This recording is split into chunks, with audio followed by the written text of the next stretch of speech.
Okay. Let's see here.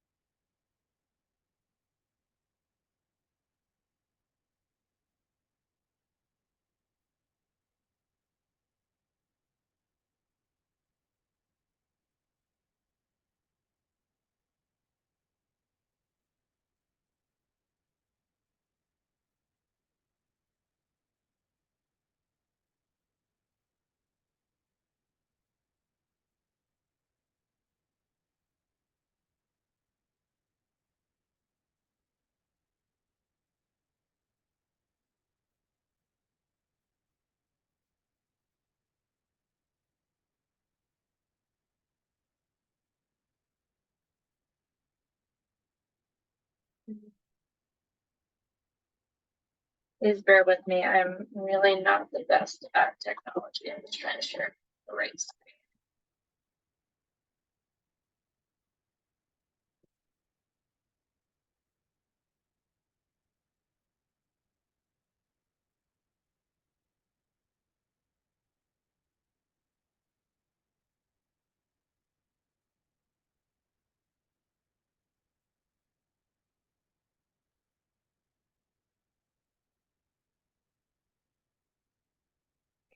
Okay,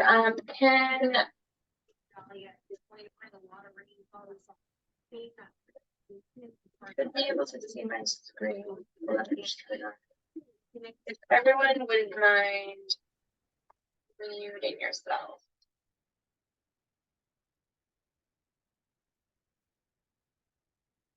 Okay. So you should see on your screen the first slide, and if you don't, please let me know by typing in the chat. But so I'll get started. So my name is Lindsay Ducharme. I'm a kidney dietitian and I'm the owner of Vital Kidney Nutrition.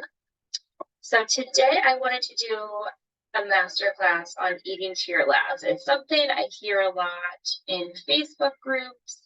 And as a kidney dietitian, I wanted to share my perspective because, spoiler alert, you can't always eat to your labs. And in this presentation, you will learn why. So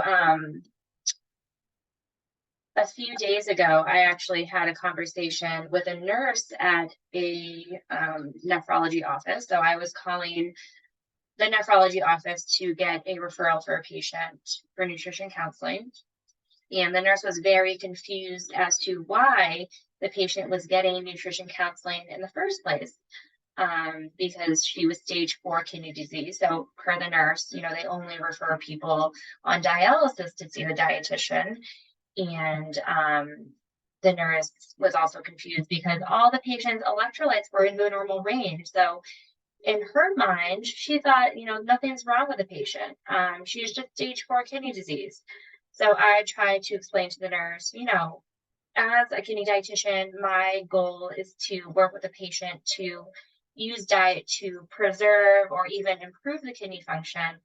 Our goal is not necessarily just based on keeping the potassium normal, although that is a goal, but that's not really, at the end of the day, we're trying to preserve kidney function. It has nothing to do, so if a patient's labs are perfect, that doesn't mean that they don't deserve to get nutrition counseling, because it's not all about the electrolytes. So that kind of tied into, why I wanted to give this talk as well, because your labs, aren't the only thing that kind of dictates how you should be eating. So just an overview of what I'm going to talk about. So I'm going to discuss a little bit about renal dietitians, introduce myself for those of you who don't know me. We're going to go into lab testing and kidney disease, and then can you eat to your lab? So these are the nutrients that we're going to be focusing on today. So these 4 nutrients are not only nutrients that we eat, but they also show up in our lab tests. So that's why a lot of people, think, yeah, I just need to go by what my labs are to dictate how I should be eating. And then at the end, we're going to talk about factors that you should be considering when you're making changes to your diet.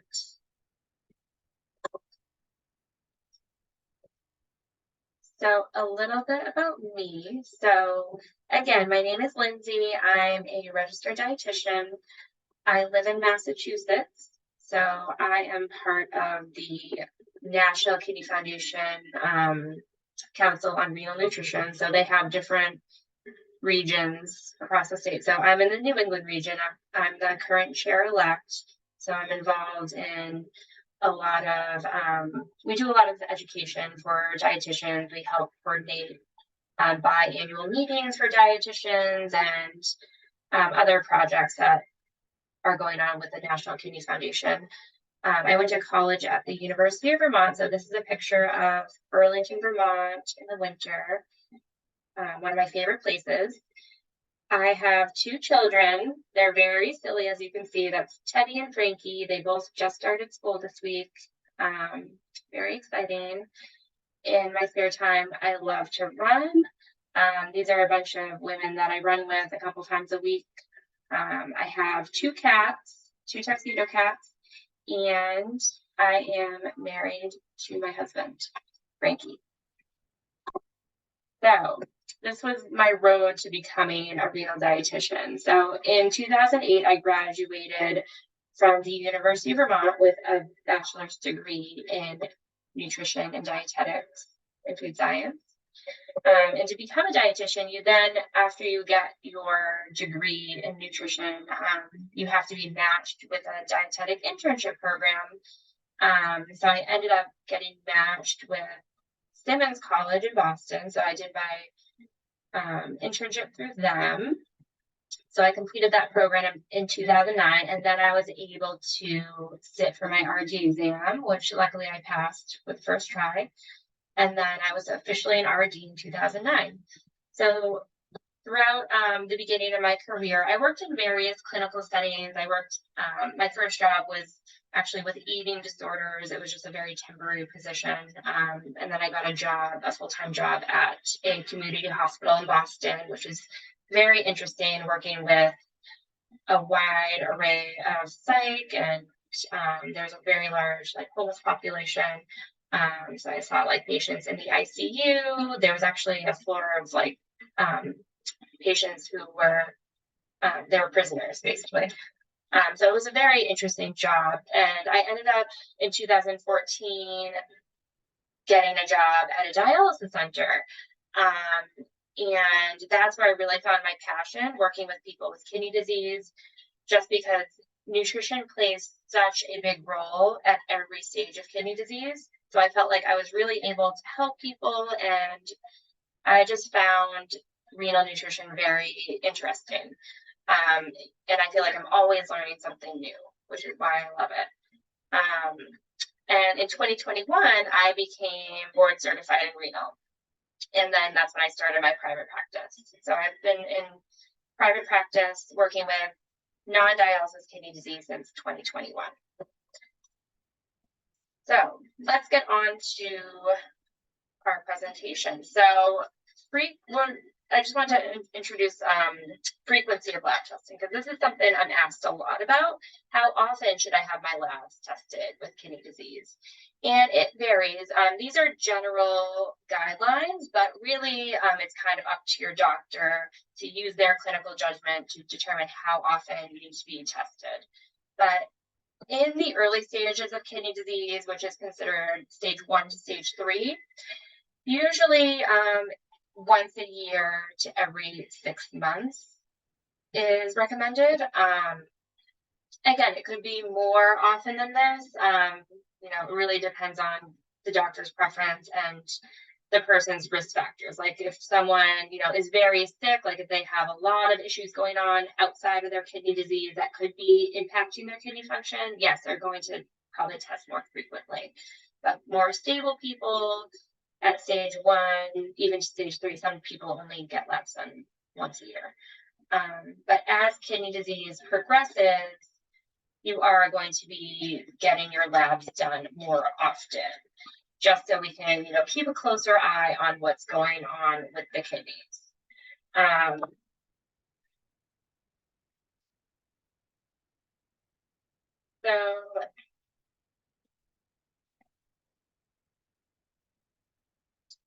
So there are a few types of routine blood tests that are often drawn. And they're the same but a little different. So on the left here, I have CMP. So that stands for Comprehensive Metabolic Panel. So that's a lab test that tests various substances in the blood. So there's the CMP, Comprehensive Metabolic Panel. There's the BMP, which is the Basic Metabolic Panel.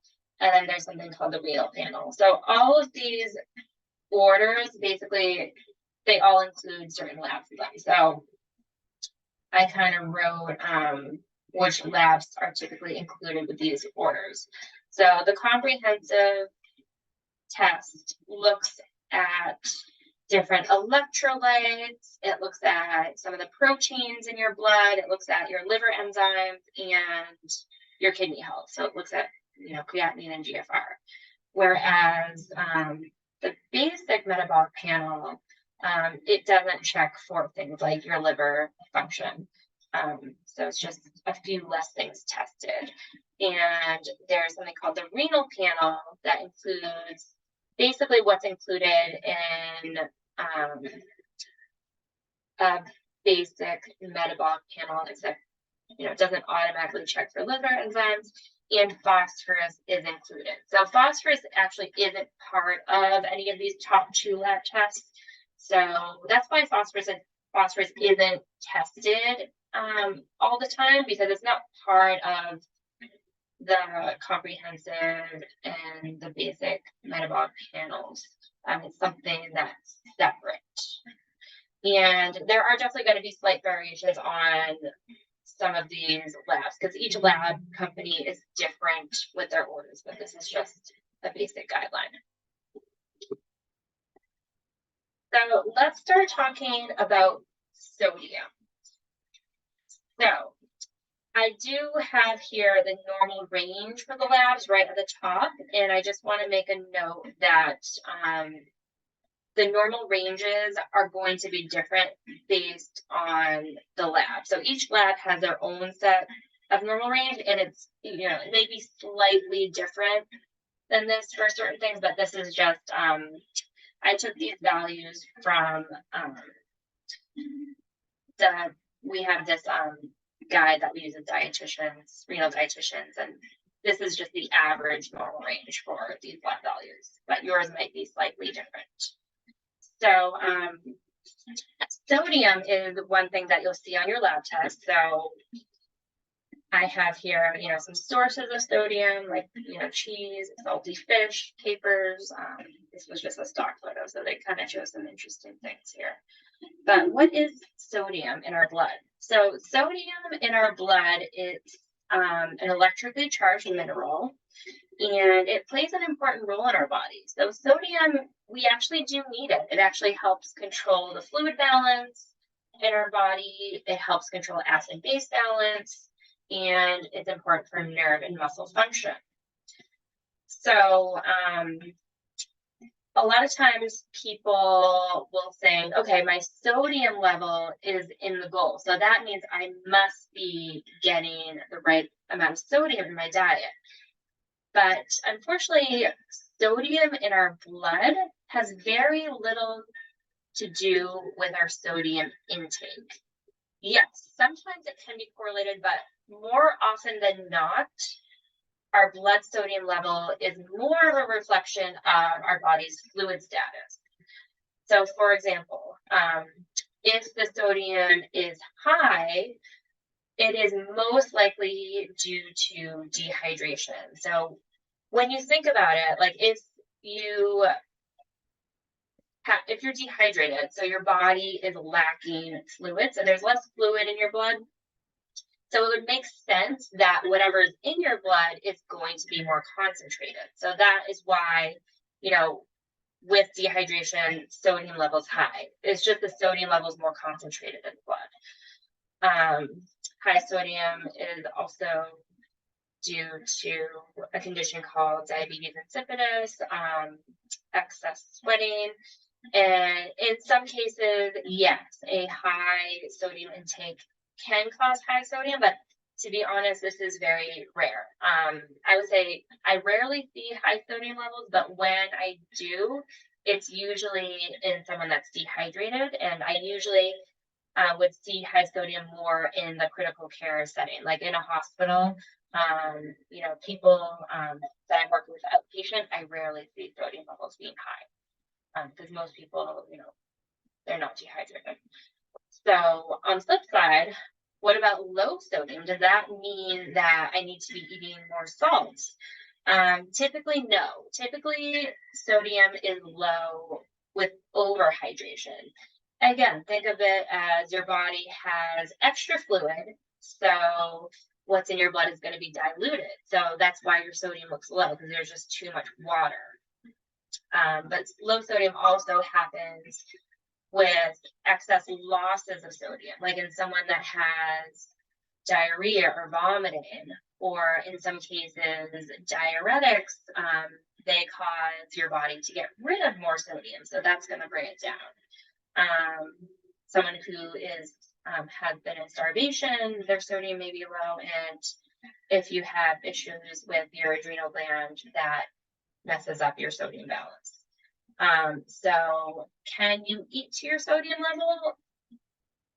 Not necessarily. So again, that's more saying, if you have normal sodium, that doesn't necessarily mean that you can ignore a sodium restriction or that you're eating the right amount of sodium.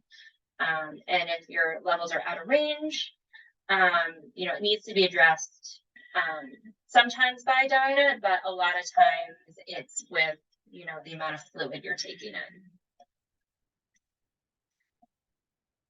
So now we'll move on to potassium. So what is blood potassium? So just like sodium, it is an electrically charged mineral in our body. So this mineral, potassium, it's also really important for our fluid balance, acid-base balance, and nerve and muscle function. So sodium and potassium, they actually have very similar roles in the body, and they like to be in balance, in a certain balance. And it's like that with a lot of minerals in our body. So this is about the normal range of potassium. Again, I've seen, some people, if their potassium's up to 5.3, that could be considered normal, but you want to go by, your lab test and your doctor's normal range, but this is just a general normal range. So with potassium, it often actually stays normal in kidney disease in the early stages. Our body does a really good job at keeping potassium in balance. But potassium is a concern with kidney disease, as our kidneys do control the amount of minerals in our body. So it would make sense as kidney function declines, maybe our kidneys aren't able to balance potassium as well.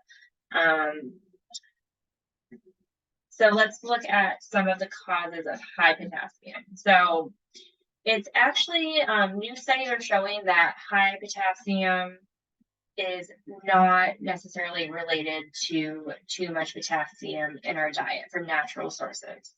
So the main causes of high potassium in kidney disease is medications. So many blood pressure medications, like the ACE and the ARB inhibitors, ACE inhibitors and ARBs they cause your body's potassium level to go up. And also certain diuretics can cause your potassium to go up. So that's really one of the main causes of high potassium.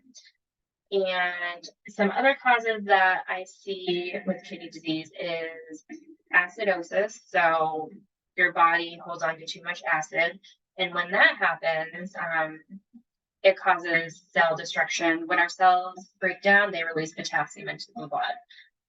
Other causes of high potassium are constipation, especially in severe constipation. So with kidney disease, we actually, well, even, people without kidney disease, we do excrete potassium through our bowels, and it's really important to avoid constipation with kidney disease, as we want to make sure, especially in the later stages, our gut compensates with the decline in kidney function. It actually removes extra potassium through our bowels.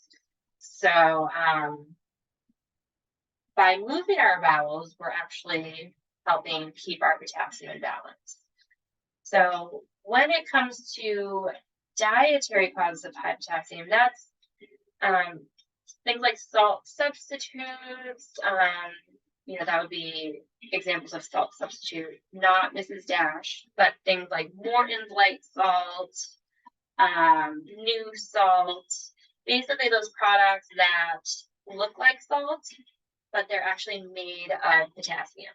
So that man-made form of potassium is very readily absorbed into the body, and that, yes, that can cause high potassium. And salt substitutes are used in food products as well, like low sodium soups, frozen dinners, snack foods.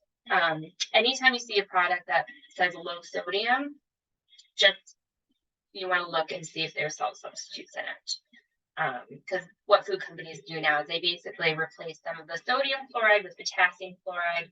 So it lowers the salt, but then ups the potassium, which could be dangerous for those with kidney disease. So, high potassium isn't usually caused by too many fruits and vegetables. So low potassium can also happen with kidney disease, and low potassium is just as dangerous as high potassium. And causes of low potassium, again, can be medications. Certain type of diuretics cause us to lose potassium. Someone that has very, very poor intake, diarrhea, vomiting, that's causing us to lose electrolytes. Licorice ingestion, licorice, most licorice candy is not actual licorice, but there are some herbal supplements that people take that have licorice that will cause low potassium. Low magnesium can cause low potassium, alcohol abuse. So it's important to address, whether your potassium is low or high, you want to address the root cause. But for a lot of people, potassium is staying in the normal range. And this is important to know because a lot of people that I work with, they're actually not consuming enough potassium. So low potassium intake is associated with poorer health outcomes. It's associated with increased blood pressure, heart disease. It's even bad for your bones when you're not getting enough potassium. It can increase your risk for kidney stones for those who are prone. So a lot of people are just not getting enough potassium. So they think it's in the normal range. I must be getting the right amount, but you may not be eating enough for, optimal health outcomes. And again, like I said, if your potassium's high, it doesn't necessarily mean you're eating too much potassium, because there's actually little correlation with potassium intake from plant sources and your potassium levels. So can you eat to your potassium? I mean, if your numbers are out of range, whether it's low or high, you probably need to make some dietary adjustments for the short term, but you really want to figure out what is causing the low or high potassium. What is the root cause? Is it medications? Is it constipation? Is it salt substitutes? You want to address that rather than putting yourself, removing fruits and vegetables from your diet.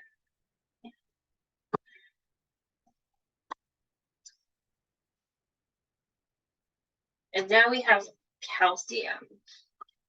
So the normal range for calcium, around 8.5 to 10.5. But for kidney disease, we kind of want to limit, we don't really want it to be up here, up at the 10.5. Closer, 10.2, like, more than that, I don't like to see. You really want to avoid extremes with calcium, but we'll talk a little bit more about that in a second. First of all, what is blood calcium? So again, it's a mineral.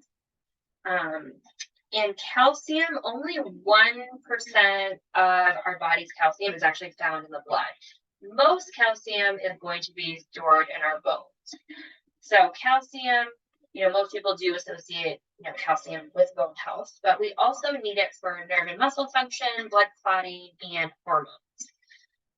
So when calcium is high, it's often not related to intake of calcium naturally found in food. So high calcium levels doesn't necessarily mean you're drinking too much milk or eating too much cheese. It can go high with things like too much vitamin D. Like, if someone's been taking a very, very high dose of vitamin D for a long time and their vitamin D level goes too high, that is going to bring the calcium up.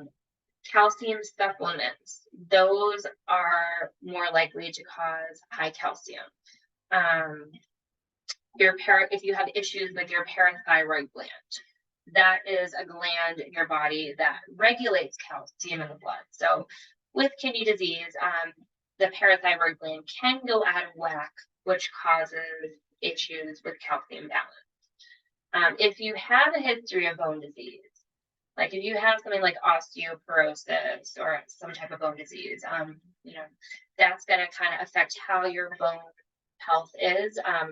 Our bones are like a living thing. They're constantly building up and breaking down. So people that have bone disease, like maybe their bones are breaking down too much, and basically that calcium gets released from the bone into the blood. High calcium can happen with cancer, usually pretty high. Like I've seen people that have cancer that have calcium, like the 12 range. It's like way up there.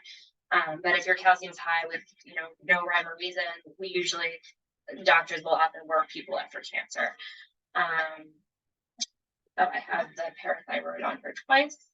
And also, that should say immobilization. So if someone is bedbound, that affects their bone health, and that can cause calcium to go up. So causes of low calcium. So I feel like I'm more likely to see low calcium in the patients I'm working with. And low calcium can happen with a low vitamin D level. It can happen with too little calcium intake, malabsorption of calcium, again, thyroid problems, and low albumin. So if anytime you have a low albumin, which is albumin less than 4, that will cause the calcium to go down because calcium is partially bound to albumin. So there's something called a corrected calcium we would look at in that case to kind of look at how your stores are. So can you eat to your calcium? So yeah, we want to address if it's high or low, but again, it may not necessarily be, it's not a direct measure of your calcium intake. So our body is very good at keeping calcium in balance. And it does this with our kidneys, our parathyroid gland, and our gut. So basically, our kidneys produce an active form of vitamin D. And that active form of vitamin D allows our gut to absorb calcium. And the parathyroid gland kind of regulates the calcium in the blood. So it's a complex system, but our body adapts really well. So even with kidney disease, like in the early stages, like if someone isn't eating enough calcium, your body kind of responds by telling, so basically your parathyroid gland gets released, it acts on your bone, and it tells your bones to release calcium into the blood. So, we don't always see low calcium right away. It takes a long time for your body to like adapt to make it lower. But in the early stages, if you're not getting enough calcium, you're actually hurting your bone because your body is borrowing calcium from your bones. And that's why, one of the reasons why with kidney disease, people are at risk for bone disease. So,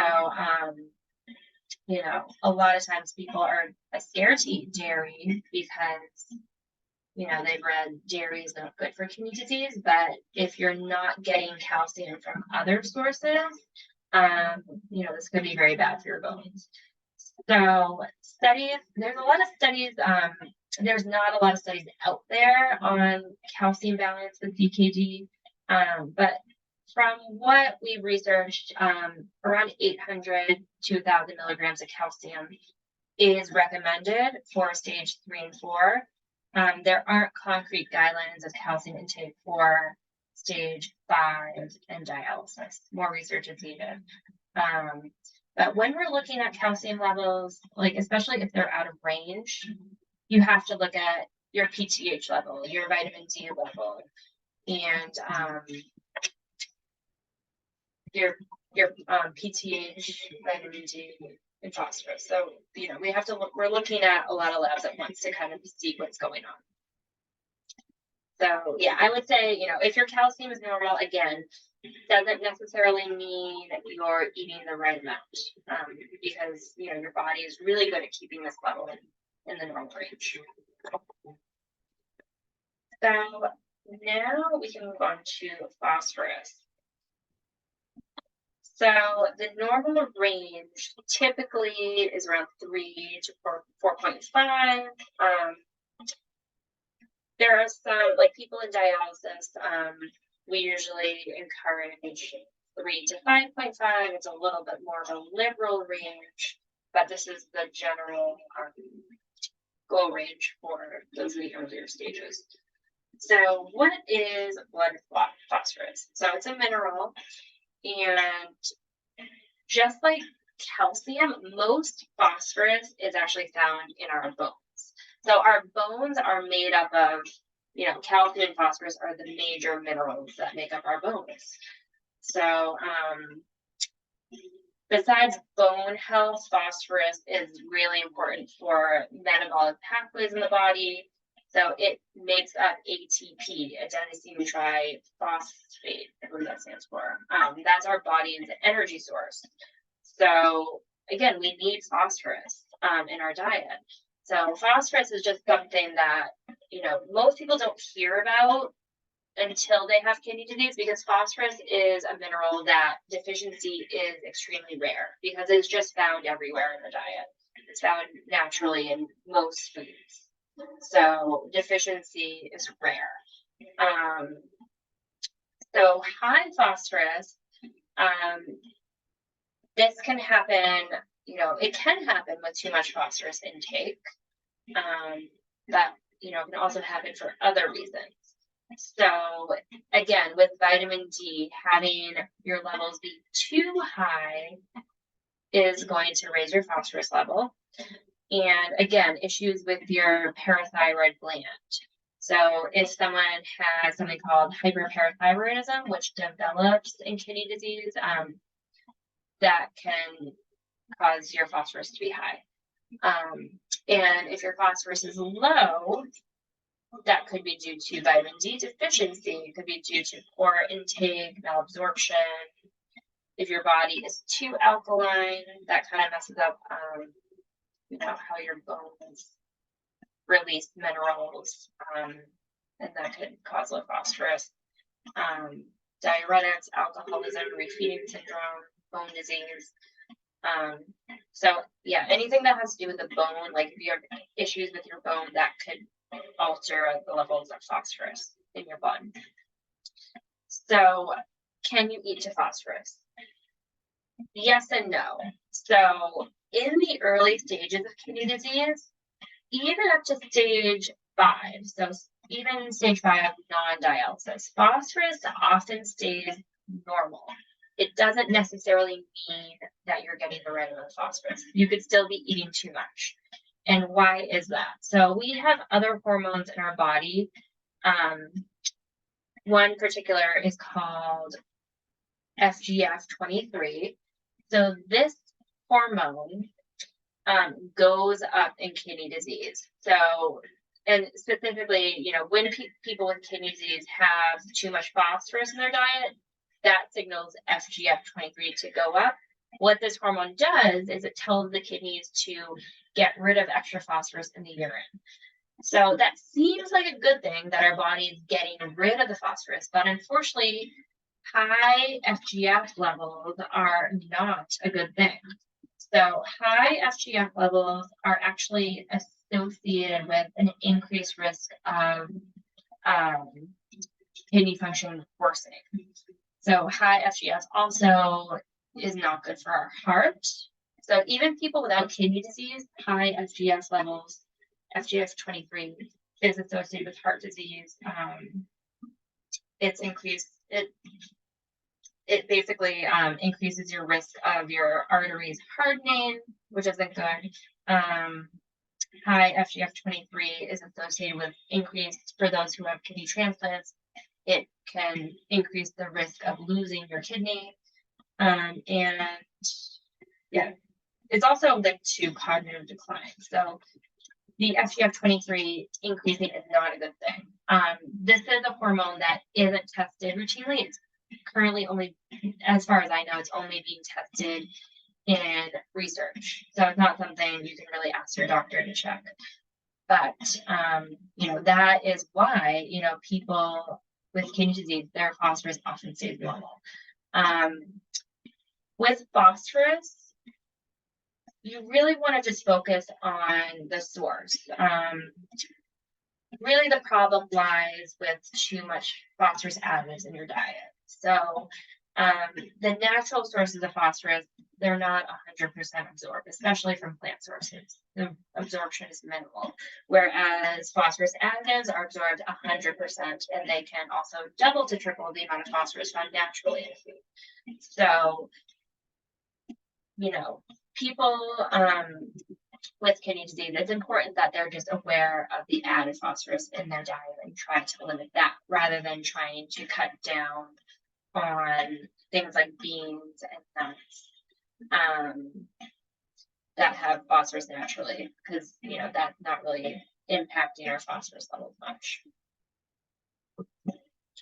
So like any lab, you want to focus on, yes, we do want to do something if the phosphorus is low or high, but again, just so you know, if it's normal, you still want to take a look at what you're eating.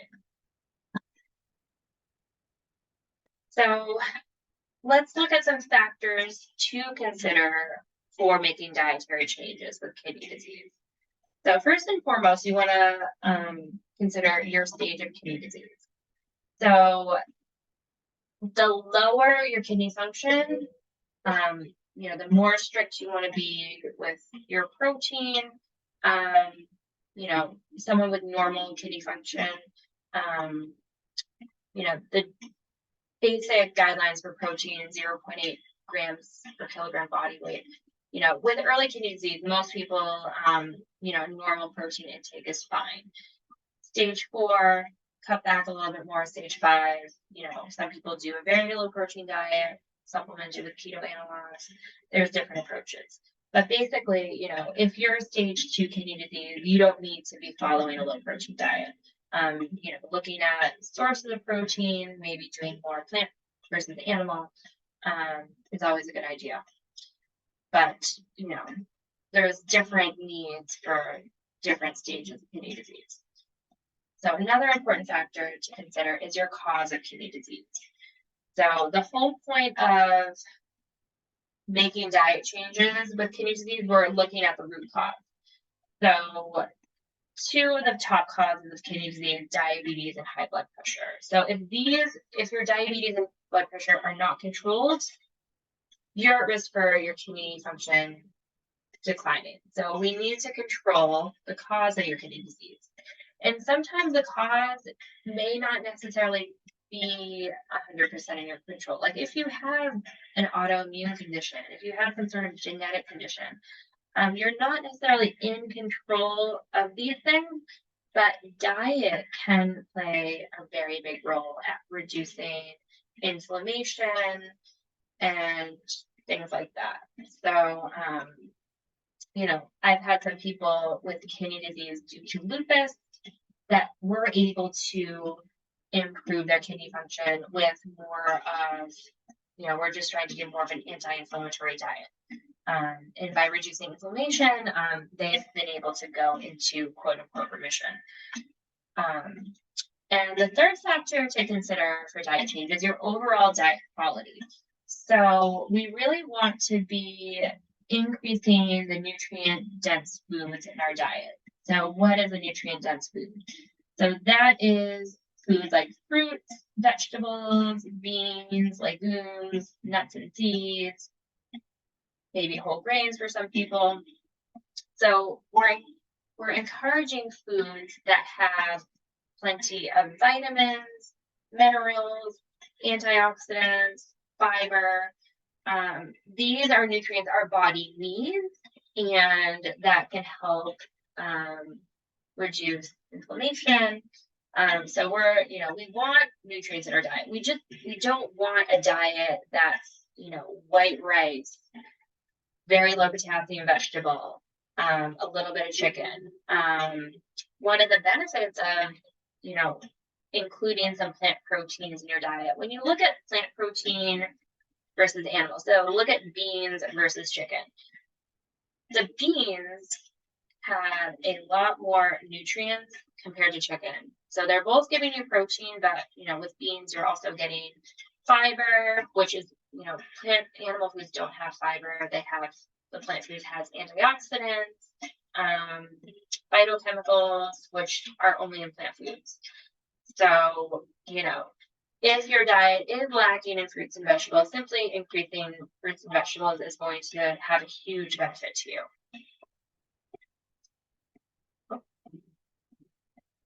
In summary, blood levels of sodium, potassium, calcium, and phosphorus are not a direct reflection of our dietary intake. So we can't really go by, if the levels are normal, then it doesn't necessarily mean you're getting the right amount of nutrients. So our body is really amazing, even with DKD, at adapting to keep our labs in the normal range. So we can make diet changes when our labs are out of range, but diet is often not the cause. So as a kidney dietitian, I'm always trying to figure out the root cause. Someone that has high potassium, maybe in the short term, yes, we want to limit potassium, because having high potassium is deadly. It can cause a heart attack. If levels are crazy high, like 8. But doctors get very nervous, when the potassium goes high. So, in the short term, yes, we may tell people to cut back on potassium, but that's not a good long-term solution, as low potassium diets are not good for overall health. So, working with a kidney dietitian can be very good for, getting to the root cause. And also, making sure you're getting enough nutrition when you have to restrict.